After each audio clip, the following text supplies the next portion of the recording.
Hi everyone and welcome back to my channel. So in today's class, we are going to be talking about two-type architecture. Now, two-type architecture is also known as client-server architecture program. So we are both client-server architecture में बोलते हैं. Also, two-type architecture की बात करें तो इसके अंदर we are having a total of two layers. First layer हमारे पास होती है client layer, which is this particular layer, and second layer we are having a server layer. जिसमें हमारे पास डेटाबेस प्रेजेंट होता है जिसमें आप सबका डेटा प्रेजेंट होता है and we are able to access that data through the client layer. ठीक है, अब इसको आप एक एग्जाम्पल की मदद से समझ रहे हैं. नाउ फॉर एग्जाम्पल, आप करना चाहते हो 500 रुपीज डिपॉजिट है. क्या करना चाहते हो? 500 रुपीज अपने अकाउंट के अंदर डिपॉजिट करवाना चाहते हो and right now we are taking into the consideration that we are not having any application and if you want to deposit 500 rupees, then in that case you need to go to that particular branch. यहाँ पर let's say कोई ABC bank है जिसमें आप जाते हो and you are going to get 500 rupees along with the slip. आप क्या करोगे? यहाँ पर आपको एक वो स्लिप देंगे, उसको आप फिल करके दोगे अलॉन्ग विद द अमाउंट. तो यहाँ पे जो बैंक एग्जीक्यूटिव होंगे, they are going to take that amount and then they are going to update your information and then will come to your about it.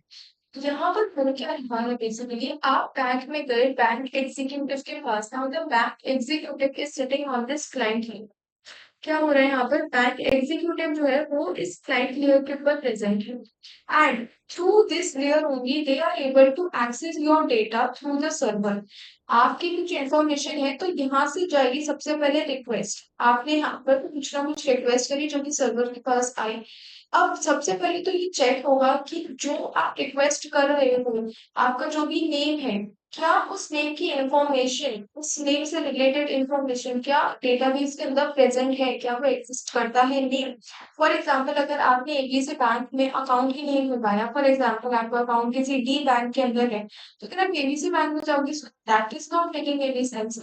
तो यहाँ पे सबसे पहले वो चेक होगा कि आपकी जो रिक्वेस्ट है वो वैलिड है या फिर वैलिड नहीं है. If request is valid, then उसके बाद होगा यहाँ पे प्रोसेस. प्रोसेस पे क्या होगा? आपकी जो इन्फॉर्मेशन है वो यहाँ पर फेच होगी एंड एज अ रिस्पॉन्स वो यहाँ पर क्लाइंट साइड के ऊपर आपकी जो भी इन्फॉर्मेशन है वो यहाँ पर शो हो जाएगी. वहीं पर ही सारे अपडेशन हो जाएंगे.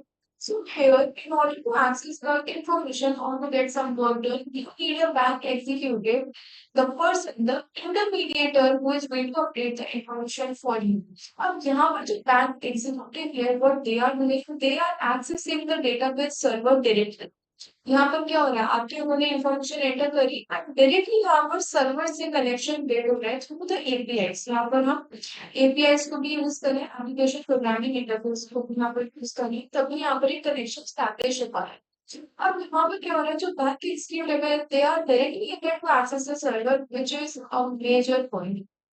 was a major concern movement क्योंकि ऐसे अलाउ नहीं होता है कि कोई भी क्लाइंट, कोई भी पर्सन डायरेक्टली सर्वर को यहाँ पर एक्सेस नहीं करना चाहिए because that is one of the major vulnerability.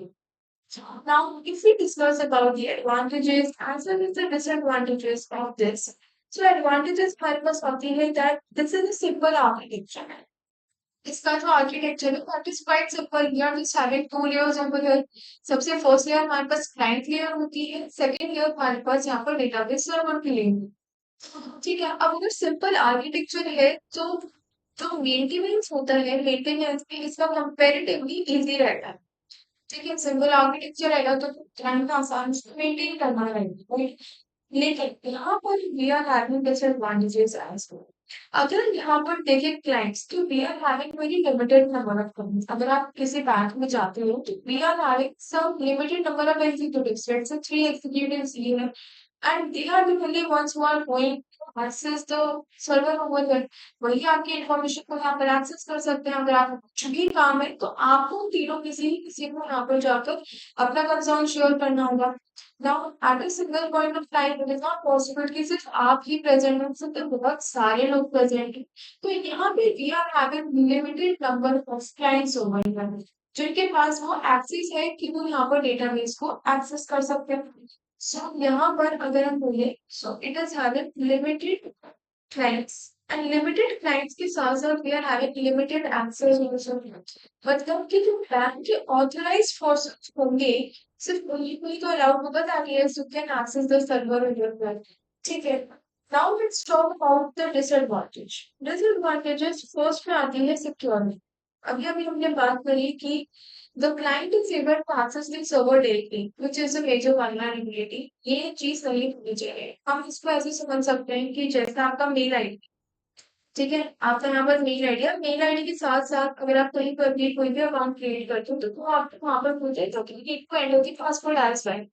For example अगर पासवर्ड का कॉन्सेप्ट कभी होता ही नहीं, सिर्फ मेल आईडी का ही कॉन्सेप्ट होता, अगर आपकी मेल आईडी किसी को भी पता चली, they can access your mail ID पर।